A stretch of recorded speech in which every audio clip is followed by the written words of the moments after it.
Mga kasana all, isa na naman sa solid supporter at follower natin ang napagbigyan natin sa kanilang wish na makapagpakabit ng sarili nilang tubig. Ngayon, papanoorin natin ang video kung gaano sila kasaya na nagkaroon na sila ng sariling tubig nila. The moment na naipadala ko na yung worth 9,000 para sa pagpapakabit ng tubig ay agad niyang inasikaso at super duper happy naman ako kasi from time to time nag-update nga siya. So yung 9,000 na basehan niya sa presyo ay galing lang din sa kapitbahay nila na bago nagpakapit lang din ng tubig. Kasali na dyan yung labor, yung tubo, and so on. So ang dating pupunta pa ng river para mag-igib ng tubig, maghuhugas at maglalaba ay ngayon hindi na dahil may sariling tubig na sila. Super duper happy. Ayan.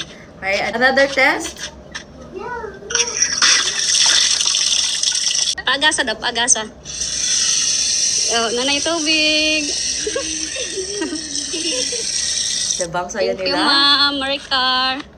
Diba? Agas na jud. O diba? Ilang beses talaga ulit-ulit. Happy yarn.